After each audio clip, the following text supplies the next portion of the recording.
Hello friends, my name is Anurag Jaiswal. आप सभी का हमारे इस यूट्यूब चैनल सीजीपीएससी गाइड में एक बार फिर से स्वागत है। आज के हम अपने इस वीडियो लेक्चर में पशुधन उत्पाद एवं प्रबंधन से संबंधित महत्वपूर्ण वस्तुनिष्ठ प्रश्न देखेंगे। यह आपके वीडियो एग्जाम के लिए बहुत ही महत्वपूर्ण टॉपिक है। इसमें मैंने बहुत सारे करेंट डाटा को शामिल किया है, इसलिए आप लोग इस वीडियो को अंत तक जरूर देखें। तो चलिए हम लोग अपने आज के इस वीडियो लेक्चर को प्रारंभ करते हैं। हमारा पहला प्रश्न है, निम्न में से कौन सा कथन सत्य है। तो हमारे पास यहाँ पर कुछ कथन दिए गए हैं जो कि ऑप्शन के रूप में है, जिसमें से पहला ऑप्शन है भारत में सर्वप्रथम पशुधन गणना वर्ष 1919 में हुई थी। तो ये कथन बिल्कुल सही है। दूसरा है वर्ष 2019 में 20वीं पशुधन गणना हुई थी। तो ये कथन भी बिल्कुल सही है। तीसरा है पशुधन गणना प्रत्येक 5 वर्षों में होता है। तो ये कथन भी बिल्कुल सही है, इसलिए हमारा जो सही उत्तर होगा वो है ऑप्शन डी, उपरोक्त सभी। यहाँ पर जो तीनों ही ऑप्शन है वो बिल्कुल सही है। तो आप लोग को याद रखना है, भारत में सर्वप्रथम पशुधन गणना 1919 में हुई थी। उसके बाद क्या याद रखना है, 2019 में 20वीं पशुधन गणना हुई थी। उसके बाद क्या याद रखना है, जो पशुधन गणना है वो प्रत्येक 5 वर्षों में होती है। हमारा अगला प्रश्न है, देश में आज़ादी के बाद प्रथम पशुधन गणना किस वर्ष हुई थी। तो हमारे पास यहाँ 4 ऑप्शन दिए गए हैं और इन चारों ऑप्शन में जो हमारा सही उत्तर है वो है ऑप्शन बी, 1951। तो आप लोग को याद रखना है, देश में आज़ादी के बाद प्रथम पशुधन गणना किस वर्ष हुई थी। तो 1951 में हुई थी।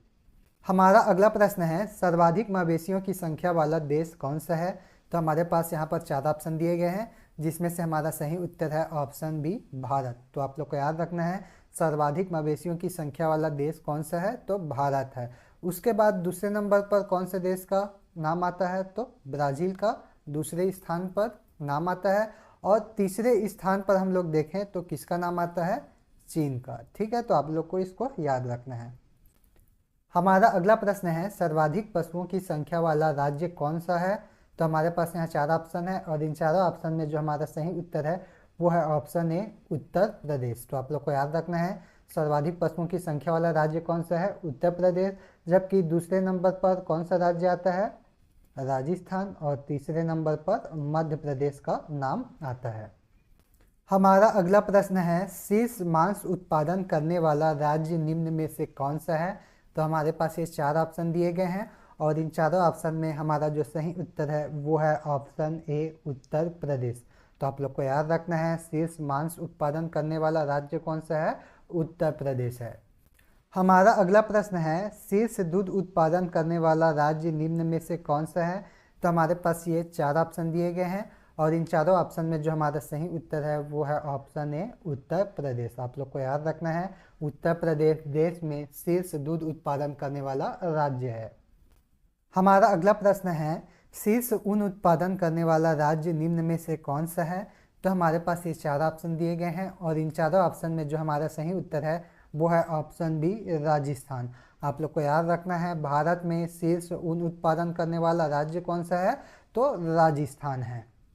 हमारा अगला प्रश्न है, शीर्ष अंडा उत्पादन करने वाला राज्य निम्न में से कौन सा है। तो हमारे पास ये 4 ऑप्शन दिए गए हैं और इन चारों ऑप्शन में जो हमारा सही उत्तर है वो है ऑप्शन बी, आंध्र प्रदेश। आप लोग को याद रखना है, देश में सर्वाधिक अंडा का उत्पादन करने वाला राज्य कौन सा है, तो वो है आंध्र प्रदेश।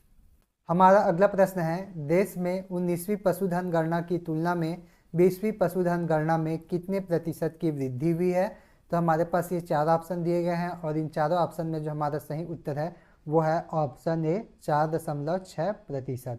तो आप लोग को याद रखना है, 19वीं पशुधन गणना की तुलना में 20वीं पशुधन गणना में कितने प्रतिशत की वृद्धि हुई है, तो 4.6% की वृद्धि हुई है।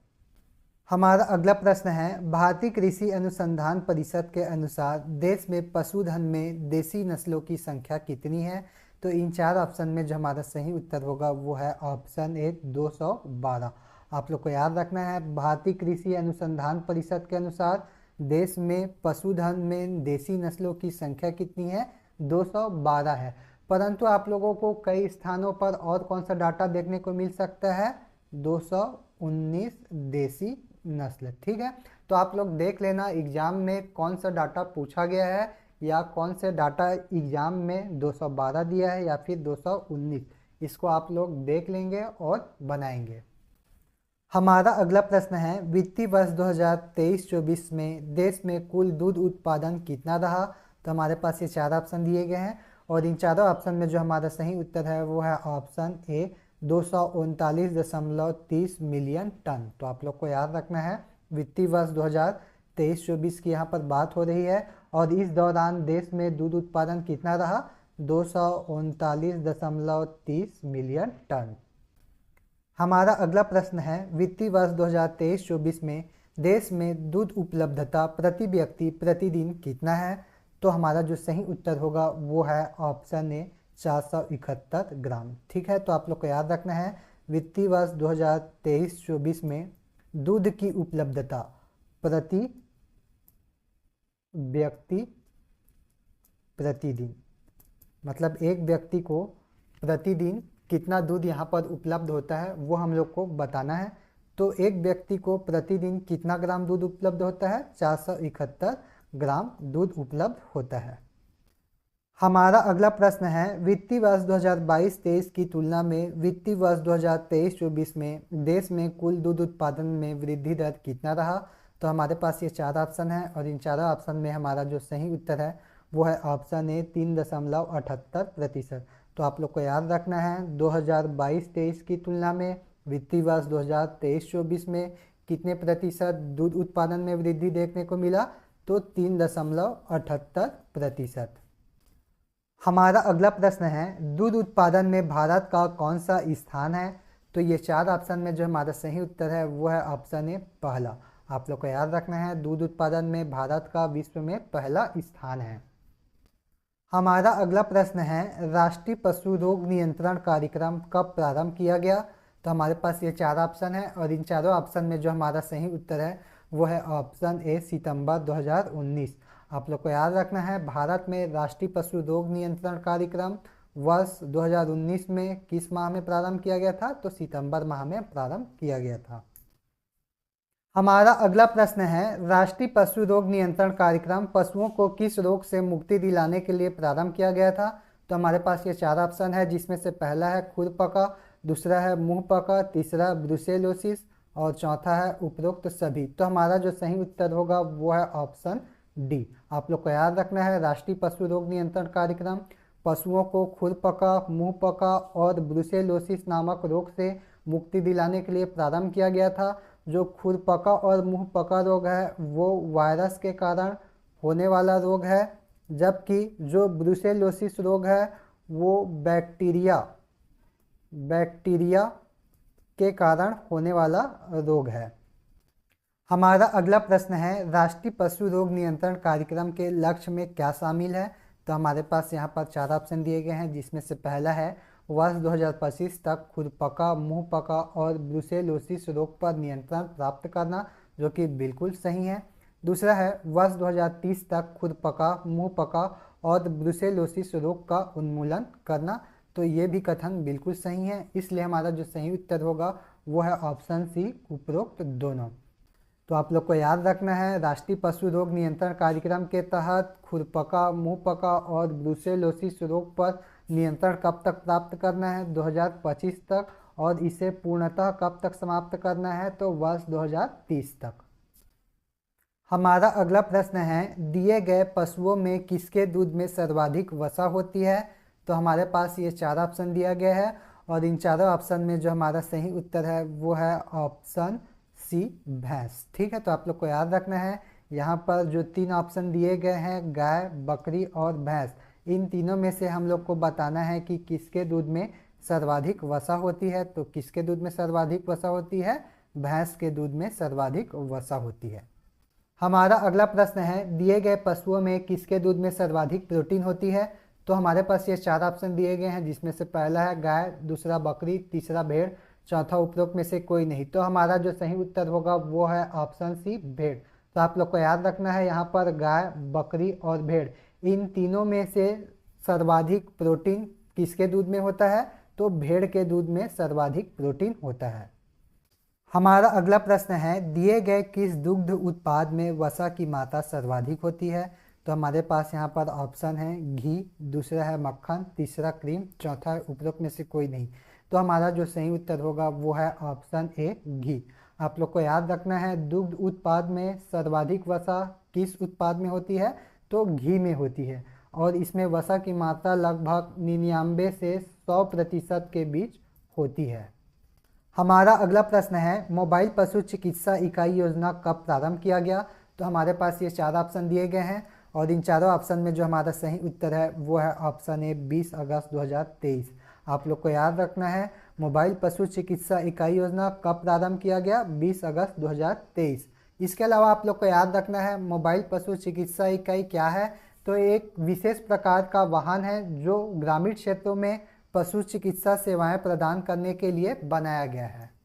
हमारा अगला प्रश्न है, मोबाइल पशु चिकित्सा इकाई योजना से संबंधित कौन सा तथ्य सही है? तो हमारे पास ये 4 ऑप्शन दिए गए हैं, जिसमें से पहला है यह एक केंद्र प्रवर्तित योजना है, जो कि बिल्कुल सही है। दूसरा है, मोबाइल पशु चिकित्सा इकाई से संपर्क के लिए टोल फ्री नंबर 1962 है, जो कि बिल्कुल सही है। तीसरा है, इसमें केंद्र और राज्य का वित्त पोषण 60:40 है, तो ये भी सही है। इसलिए हमारा जो सही उत्तर होगा वो कौन सा होगा? ऑप्शन डी उपरोक्त सभी। तो आप लोग को याद रखना है, मोबाइल पशु चिकित्सा इकाई योजना एक केंद्र प्रवर्तित योजना है, और इसमें कॉल करने के लिए टोल फ्री नंबर कौन सा है? 1962। इसके अलावा आप लोग को याद रखना है, इसमें केंद्र और राज्य का वित्त पोषण 60:40 है। हमारा अगला प्रश्न है, राज्य में कितना मोबाइल पशु चिकित्सा इकाई संचालित है? तो हमारा जो सही उत्तर होगा वो है ऑप्शन ए 163। आप लोग को याद रखना है, राज्य में कितना मोबाइल पशु चिकित्सा इकाई संचालित है? 163। हमारा अगला प्रश्न है, पशुधन बीमा योजना किस प्रकार की योजना है? तो हमारे पास ये 4 ऑप्शन है, और इन चारों ऑप्शन में जो हमारा सही उत्तर है वो है ऑप्शन ए केंद्र प्रवर्तित योजना। आप लोग को याद रखना है, पशुधन बीमा योजना एक प्रकार की केंद्र प्रवर्तित योजना है। हमारा अगला प्रश्न है, पशुधन बीमा योजना को पायलट योजना के रूप में सर्वप्रथम किस वित्तीय वर्ष में प्रारंभ किया गया था? तो हमारे पास ये 4 ऑप्शन है, और इन चारों ऑप्शन में जो हमारा सही उत्तर है वो है ऑप्शन सी वित्तीय वर्ष 2005-06। ठीक है, तो आप लोग को याद रखना है, पशुधन बीमा योजना को पायलट योजना के रूप में सर्वप्रथम वित्तीय वर्ष 2005-06 में प्रारंभ किया गया था। देखिए, यहाँ पर बीमा के प्रीमियम पर 50% सब्सिडी प्रदान की जाती है, और इस 50% सब्सिडी को कौन वहन करती है? तो केंद्र सरकार द्वारा इसका वहन किया जाता है। तो यह था हमारा आज का वीडियो लेक्चर, जिसके अंतर्गत हम लोगों ने पशुधन उत्पाद एवं प्रबंधन से संबंधित वस्तुनिष्ठ प्रश्न को देखा है, जो कि आपके ईडीओ एग्जाम के लिए बहुत ही महत्वपूर्ण है। यदि आप लोगों को यह वीडियो पसंद आता है तो इस वीडियो पर लाइक और कमेंट करना ना भूलें, साथ ही हमारे इस चैनल को सब्सक्राइब जरूर करें। आज के लिए बस इतना ही, धन्यवाद।